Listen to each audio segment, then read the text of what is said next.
नमस्कार साथियों, स्वागत है आप सभी का आज की इस वीडियो में। हाल ही के अंदर की एक बड़ी खबर है। दरअसल यूपी के अंदर हम बात करें शिक्षक भर्ती को लेकर के, लगातार छात्र प्रयास कर रहे हैं कि शिक्षक भर्ती यूपी के अंदर जारी हो, लेकिन हाल ही के दिनों में शिक्षक भर्ती को लेकर के कुछ पद सरकार के द्वारा रिलीज किए गए हैं। ये किस प्रकार के पद हैं? दरअसल ये पूरी तरह से कहा जाए इसमें काफ़ी फेरबदल है। इन पदों में 10,684 पद पर ये शिक्षक भर्ती है। कहाँ पर होगी इसके ऊपर हम चर्चा करेंगे।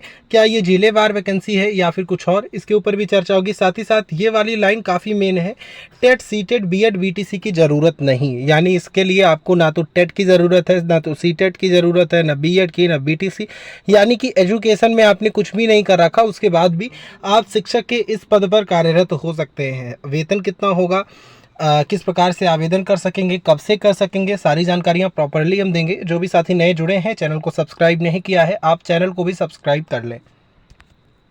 यहाँ पर आप सभी को एक नोटिस दिख रही होगी। यहाँ पर आप देखें महानिदेशक स्कूल शिक्षा, फिर इसके बाद देखें राज्य परियोजना निदेशक कार्यालय। हाल ही के द्वारा यहाँ पर प्री प्राइमरी के अंदर, प्री प्राइमरी की एक बार हम बात करें, प्री प्राइमरी का मतलब ये है एक तरह से आंगनवाड़ी आप समझ सकते हैं, क्योंकि आंगनवाड़ी को अब नई शिक्षा नीति के तहत बदलकर प्री प्राइमरी किया जा रहा है। उसी का नाम बदल दिया जा रहा है, जहाँ पर 1 से लेकर के 3 तक की कक्षाएं चलाई जाएंगी। इसी में सरकार ने कुछ वैकेंसीज रिलीज़ की है। इन वैकेंसीज की हम बात करें तो यहाँ पर आप देख सकते हैं, यहाँ पर 10,884 वैकेंसीज हैं, 84 पद हैं। पद के नाम की बात करें तो ईएससी एजुकेटर यहाँ पर पद का नाम है। आप देखें 75 जनपदों में ये वैकेंसीज रिलीज़ की गई हैं। अब यहाँ पर आप देखें ये वैकेंसी जो है, इसका मेन बात ये है कि संविदा पर है, यानी आउटसोर्सिंग, ये कॉन्ट्रैक्चुअल वैकेंसी है। 11 माह टोटल यहाँ पर लिमिट होगी। आपको पता है शिक्षक की जो भी वैकेंसी है, जैसे शिक्षा मित्र आप देख लें तो इन्हें भी 11 माह ही काम करना होता है, 11 माह का ही इन्हें मानदेय मिलता है। दूसरा आप देखेंगे अनुदेशकों का, तो इन्हें भी 11 माह ही इन्हें वेतन मिलता है, यानी कॉन्ट्रैक्चुअल वैकेंसीज आपको पूरा फाइनल ईयर की नहीं होती हैं। अब यहाँ पर इनमें वेतन की बात करें तो वेतन इनमें काफ़ी कम है, 10,313 इसमें पदों की संख्या है, प्लस इसमें पीईपीएफ वगैरह ये सारी चीज़ें इंक्लूड रहेंगी। अब यहाँ पर ये वैकेंसी ठीक है, एक तरीके से मेरे हिसाब से तो ठीक है, क्योंकि काफ़ी साथी ऐसे हैं जो कि प्राइवेट विद्यालयों में जा कर के शिक्षण कार्य कर रहे हैं। 3-4-5 हज़ार रुपये प्रति माह मिलता है। उससे अच्छा है, हो सकता है बाद में चल के सरकार इनको धीरे धीरे कुछ ना कुछ क्राइटेरिया देके परमानेंट करने का प्रयास करेगी।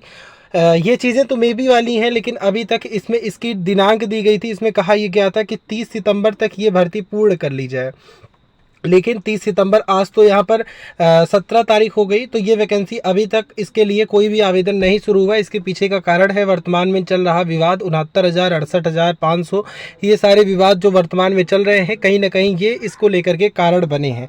लेकिन इसकी तिथि भले ही आगे बढ़ाई जाए, लेकिन ये वैकेंसी अब रोकी नहीं जाएगी। इस वैकेंसी के लिए सारी प्रक्रियाएँ की जाएंगी। इसके लिए हम बात करें योग्यताओं की, तो योग्यता में आप बीएड बीटीसी ये सारी चीज़ें इसमें नहीं है। अगर ये आपने किया है तो कोई मतलब नहीं है। हाँ, ग्रेजुएशन अगर आपने गैर साइंस से किया है, यानी कि गैर विज्ञान सब्जेक्ट से किया, जैसे होम साइंस वगैरह से आपने कर रखा है, तो ठीक है। एनटीटी कोर्सेज होते हैं, आपको पता है एनटीटी कोर्सेज जैसे होता है उस तरह से अगर आपने कोर्सेज किया है। और एक होता है जो नर्सरी में बीएड के लिए होता है, नर्सरी में उसमें केवल बीएड के नर्सरी से ही बीएड होता है, वो वाला कोर्स अगर आपने किया है तो भी इसके लिए एलिजिबल है। फिलहाल ये सारी एलिजिबिलिटी वगैरह हो गई, अभी आवेदन शुरू नहीं हुआ है। अभी जब आवेदन शुरू होगा मैं आपको बता दूंगा। इसकी लिस्ट भी है पूरी, जहाँ पर जिलेवार वैकेंसीज हैं, जैसे यूपी के अंदर सारे जिले आगे, आजमगढ़ हो गया, मऊ हो गया, अपना आपका अम्बेडकर नगर हो गया, अयोध्या हो गया, बस्ती हो गया, ये सारी चीज़ें हैं। यहाँ पर सारी जगहों पर, यानी 75 के 75 जिलों में क्रमवार वैकेंसीज हैं। अगर आपकी मेरिट होगी अच्छी तो यहाँ पर हो जाएगा, क्योंकि मेरिट बेस्ड ये वैकेंसी है, टोटल मेरिट पर ही चयन